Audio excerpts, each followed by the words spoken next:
আমরা সংস্কার ও সুষ্ঠু নির্বাচন আদায় করে ছাড়ব। প্রিয় দর্শক, আমার সংগ্রাম একটি হেডলাইন করেছে এমনটি। গতকালকে রংপুর বিভাগীয় সমাবেশে বাংলাদেশ জামাত ইসলামীর আমির তিনি এই মন্তব্য করেছেন যে আমরা সংস্কার এবং নির্বাচন আদায় করে ছাড়ব। This is a very very important একটি হেডলাইন দৈনিক আমার সংগ্রাম করেছে।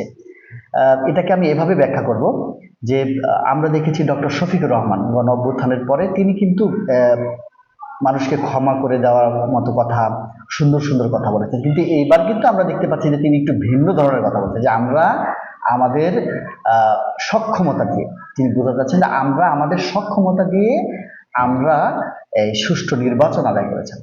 এবং তিনি সেখানে কিন্তু বলেছেন যে পাটগ্রামের যে ঘটনাটা, অর্থাৎ একজন চাঁদাবাজকে পুলিশ ধরে নিয়ে গিয়েছে, সেখানে কিন্তু পুরো থানাতে হামলা করে কিন্তু চাঁদাবাজকে তুলে নিয়ে এসেছে। এই যে মব কালচার, এইটা কিন্তু তৈরি হওয়ার কারণে বাংলাদেশ জামাত ইসলামের আমির তিনি বলেছেন যে আমরা সংস্কার এবং সুষ্ঠু নির্বাচন আদায় করে ছাড়ব। এবং তিনি শুধু এটা বলেই ক্ষান্ত হন, তিনি কিন্তু সমাবেশে এটাও বলেছেন যে আমরা কিসের নির্বাচন, বর্তমান যে অবস্থা সেই অবস্থায় কিসের নির্বাচন, এটা কিন্তু আমরা দেখছি ডক্টর মোহাম্মদ ইউনূস এবং বিএনপির ভারপ্রাপ্ত চেয়ারম্যান জনাব তারেক রহমানের যে বৈঠক হয়েছে, তারপরে কিন্তু ফেব্রুয়ারিতে নির্বাচনের কথা কিন্তু একটা গুঞ্জন শোনা গিয়েছে বা হবে, এরকম একটা আমরা শুনতে পাচ্ছি। সেই পরিপ্রেক্ষিতে আমির জামাতের যে বক্তব্য যে কিসের নির্বাচন, অর্থাৎ দেশের যে লেভেল প্লেইং ফিল্ড সেটা কিন্তু এখনো তৈরি হয়নি। এই পরিপ্রেক্ষিতে কিন্তু তিনি এই কথাটি বলেছেন।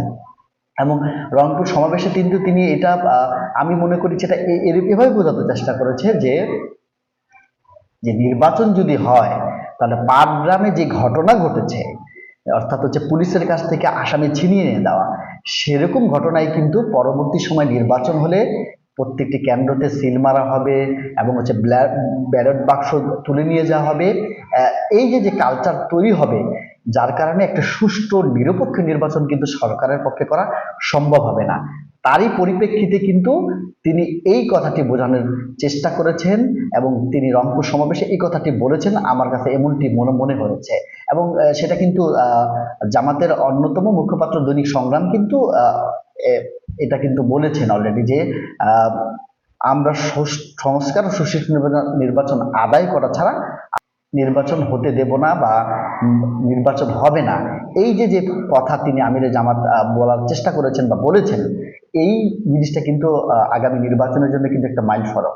কেননা হচ্ছে আমরা যে সারা বাংলাদেশে যে অবস্থা দেখছি, অর্থাৎ চাঁদাবাজি, টেন্ডারবাজি নিয়ে যে মানুষ মব কালচার বা ধর্ষণ, যেমন কুমিল্লা, তারপরে হয়েছে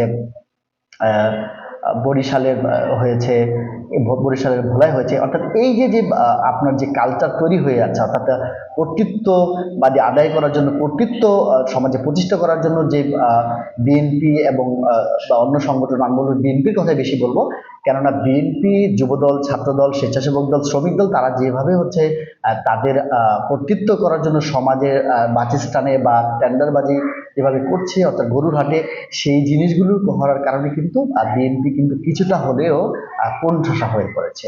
মানুষের কাছে কিন্তু যে আশা আলোর যে প্রদীপ ছিল বিএনপি, যে পরবর্তী সময় বিএনপি ক্ষমতা আসবে এবং বিএনপি দেশে একটু সুন্দর সমাজ প্রতিষ্ঠা করবে, সেটা কিন্তু বর্তমান যে 8 মাসের যে পরিস্থিতি, সেই পরিস্থিতিতে কিন্তু আমরা সেটা দেখতে পাচ্ছি না। ফলে আমিরে জামাতের রংপুরের যে বক্তব্য যে আমরা সংস্কার ও সুষ্ঠু নির্বাচন আদায় করে ছাড়বো, এই কথাটা আগামী নির্বাচনের জন্য খুবই গুরুত্বপূর্ণ বলে আমি মনে করছি।